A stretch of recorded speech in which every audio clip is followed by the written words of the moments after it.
What's up everyone, and welcome to a brand new film review. Now in this video I'm going to be doing not a full review, but my own personal opinion and review of the recently released back on December 25th, 2024 version of Nosferatu, directed by Robert Eggers.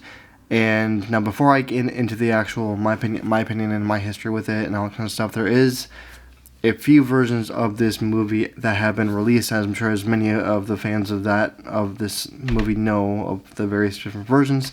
I just want to highlight those, give some history on those really quick, and then also do a really quick statistical overview of the one that just came out, as far as that goes, and then go into my own review of it as well. So let's do that really quick. Alright, so this film has pretty much been remade and remade and remade and remade. And that's not supposed to be a negative thing, because every movie, I feel like, or most of the classic ones, if you will, go through a lot of that remake process to make it into a more modernized version. Usually it's by a director that, at least in the past 30, 40 years, where they feel like they can give it a very, very fresh new look, and the studios typically love that kind of thing. So this one has been through a few phases over the years. So it pretty much has, the first one that I found was just called Nosferatu. It was released in 1922, and it was directed by F.W. Murnau. Now, I might mess up some pronunciations of all the names here of casts and directors and all that, so forgive me if I do. But again, first version 1922, directed by F.W. Murnau. Pretty much the most beginning black and white film, beginning of the whole entire thing, essentially. I'm not going to dive into that history, but that's when the first one was made. The next one was created or produced much, much, much later, as far as time goes. That was called Nosferatu the Vampire. That was done in 1979, and that was directed by Werner Herzog. Again, pronunciation, my bad if it's wrong. Again, that was a remake of the original one from 1922. That one was actually, looks like it was made in color as well. And then the next one was done in, let's see here, we've got the Nosferatu, A Symphony of Horror, done in 2023, and that was directed by David Lee Fisher. And the one that's most famous currently, I should say, not most famous, but the most modernized version is just the Nosferatu of last year, 2024, and that was directed by Robert Eggers. Now, as far as Robert Eggers goes as a director, he has quite a history of making some very, very interesting directions as far as films that he's made over time in the last 5-10 years. Yeah, so he's been known for. It seems like, and again, I have not. I love horror movies. I love thrillers. I love horrors. The majority of what I've seen that's been in the past 5 or 10 years, I will be honest, has been mostly stuff that's been made by Blumhouse. I've not really been attracted to his stylistic versions of some of these other movies. So, for example, and not all these are horror, but the majority of them are listed as, as just intense thrillers, essentially. So we've got, the first one was The Witch, essentially, that came out in 2015. The next one was The Lighthouse in 2019, and then we've got The Northman, which isn't really a horror movie as far as I'm aware. That was in 2022, and then now Nosferatu in 2024.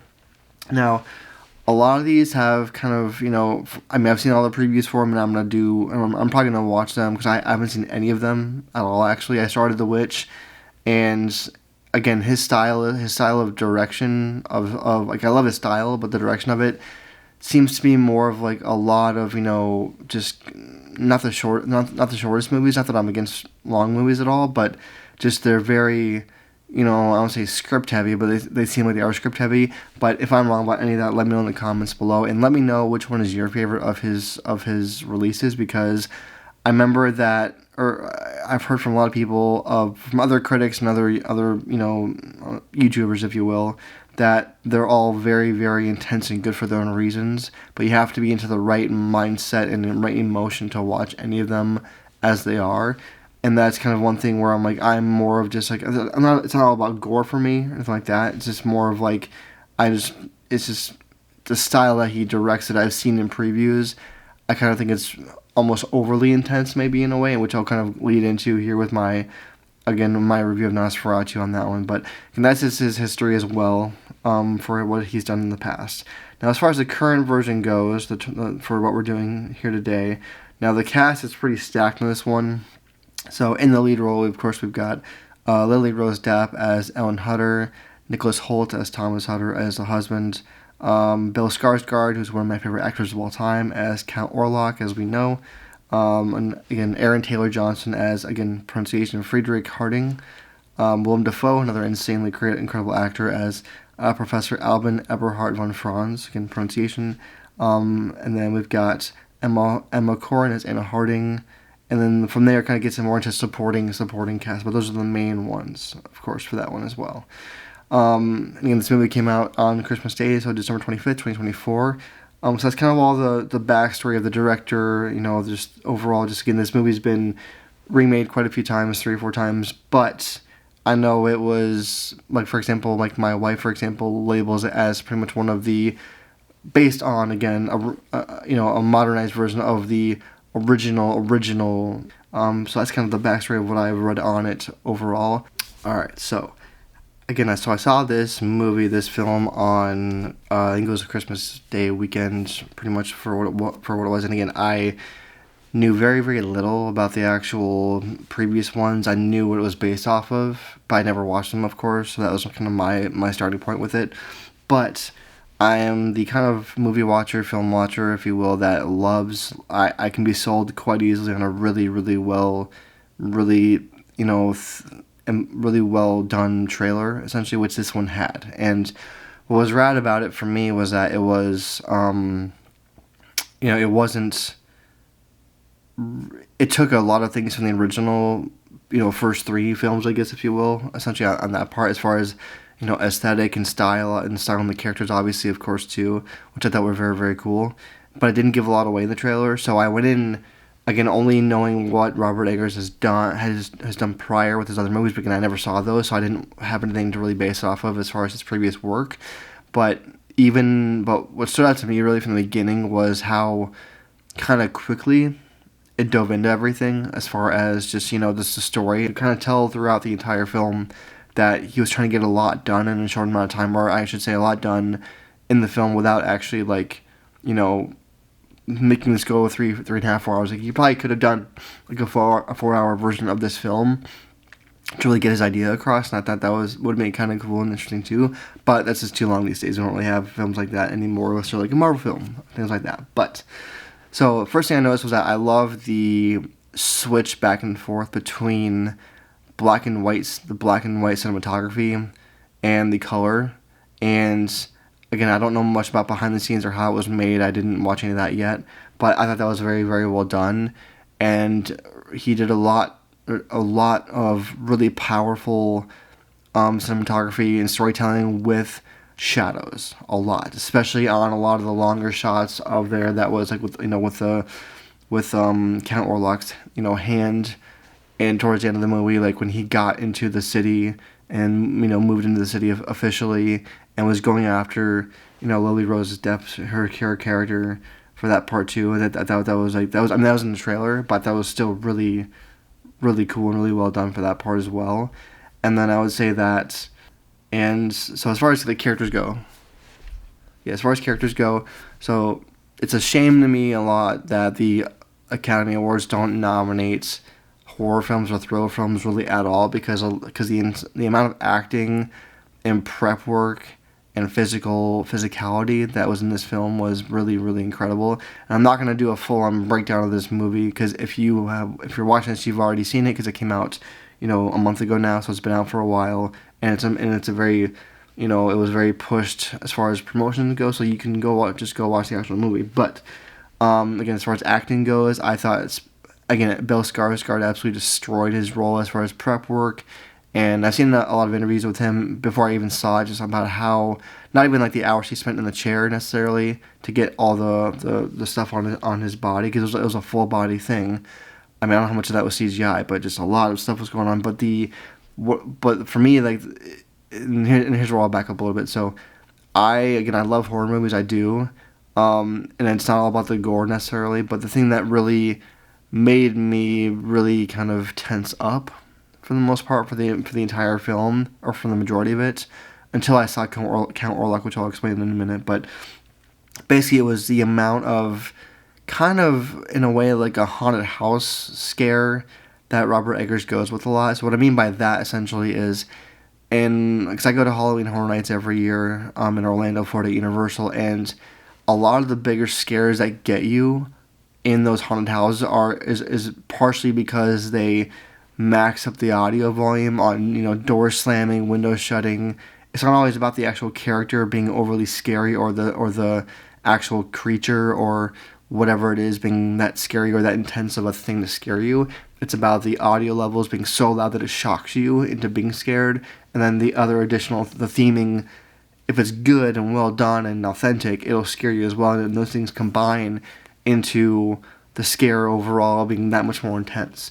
And about halfway through Nosferatu, that's really what got me. Like, there was a scene, and I'll put a photo of it here. There was the scene that was before Nicholas Holt's character gets down into the castle itself. Like, he's on it, like he gets picked up by the carriage to go there.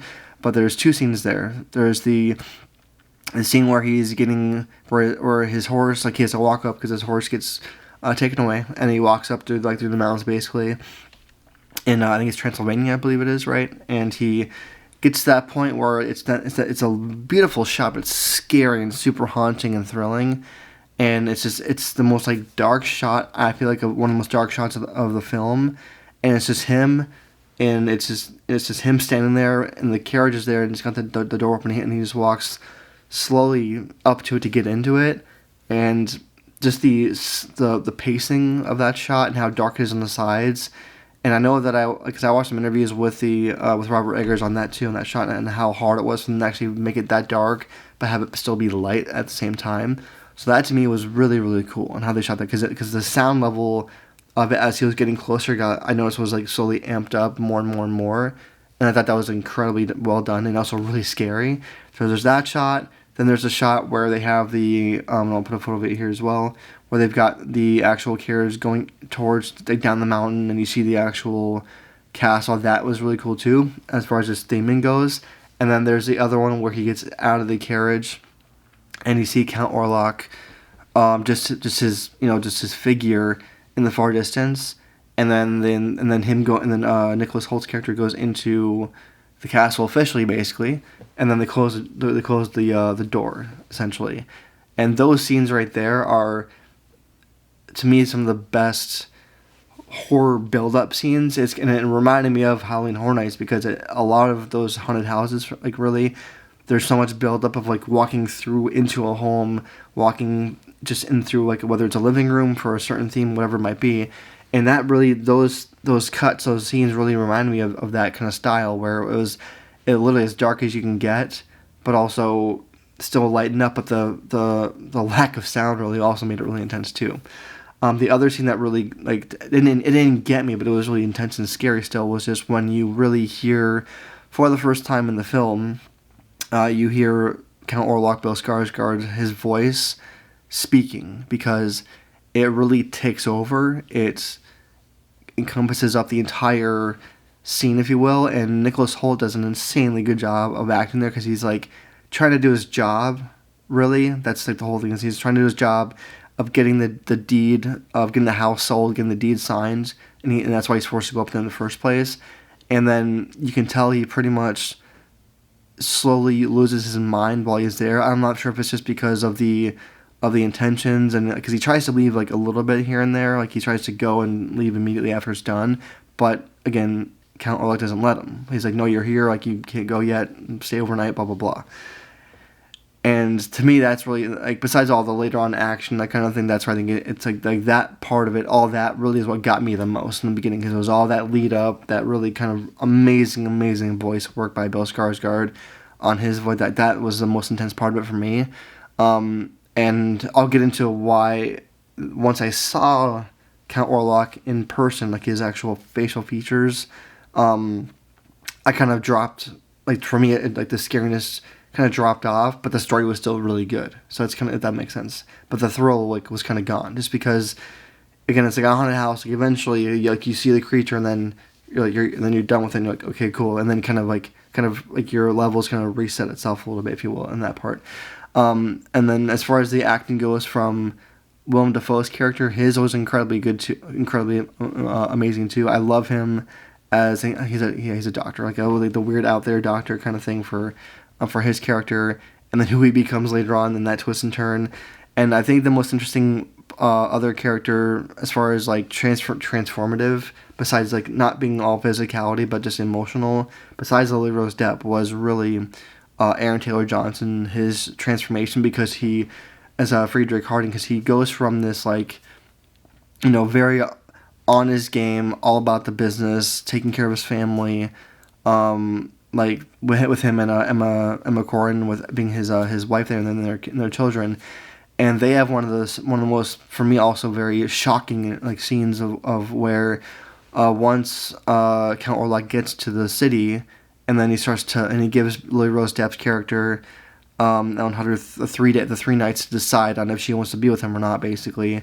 And then she takes all 3 nights, and it just the Aaron Taylor Johnson's, his transition from being on his game to slowly losing his mind, or like really kind of questioning everything about what Lily Rose Depp was even feeling, whether it was all, because he's like, oh, we can do this, we can deal with this with science,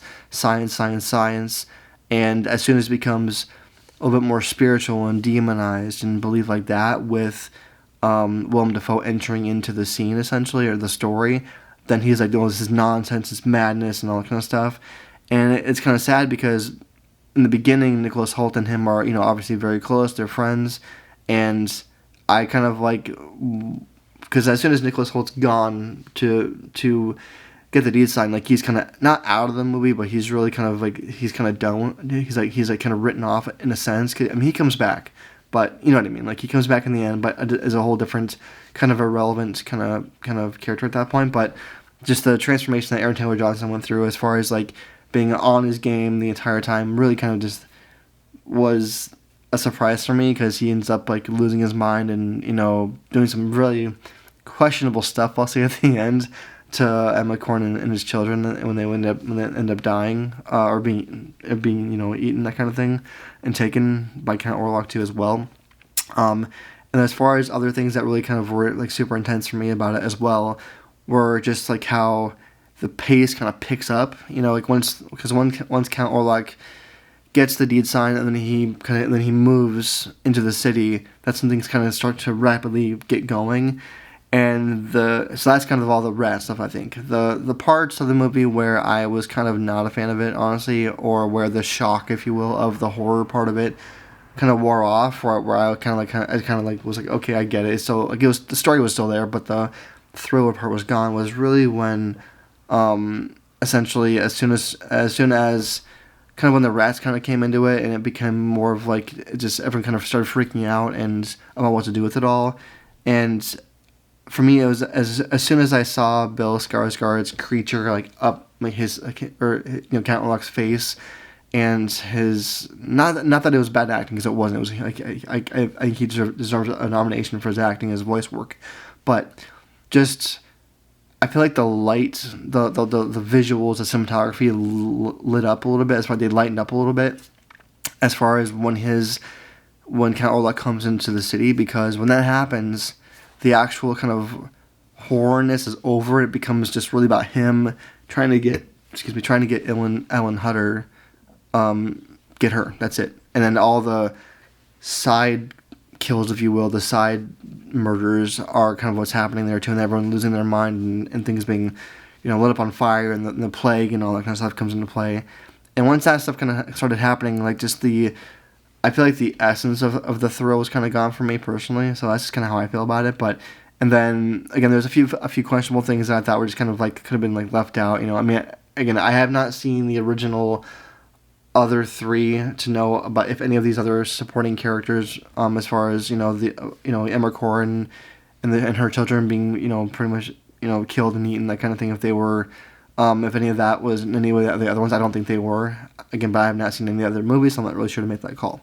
So again, I thought it was a really, really amazing, incredible build up of the first about hour and a half or so, and then again, as soon as I saw and I'm sounding repetitious now, but as soon as I saw Count Orlok, his creature kind of become normalized you know what I mean? Which, I mean, he is normal, but normalized as far as like in the story rather than like this like mythical thing, then that's kind of where the thrill kind of fell off for me. But the story was still incredibly good. The acting was all phenomenal. I love Robert Eggers' direction as well, and it was just kind of funny to me again how it was shot and built up and filmed as almost like a haunted house from the build up to where it kind of peaked and then kind of, you know, finish up the story essentially. So that's kind of my feelings on it overall. Let me know what you think about all this as far as what you agree with, disagree with. If I got any of my facts wrong, let me know in the comments. But I'm very, very curious on what you guys all think because it just, you know, it just came out about a month ago because it was one of the bigger movies of last year as far as promotion goes. So let me know what you think about this one, the other ones in comparison, all that. I love it. And if you have any other movie trailers or other movies that you want me to review like this, again, I don't want to get too far into the story because if you want that, just go watch the actual film like it deserves to be watched. This is just my feelings towards it. But again, it was a great film. You know, I loved it. I was definitely scared many times. I just feel like it kind of fell off, and then the story kind of took over and just to finish it up essentially. So, but yeah, let me know what you think. And if you enjoyed this video, please give it a like, subscribe as well if you can do that, just so because it helps out the channel. And I'll see you guys on the next one. Thank you.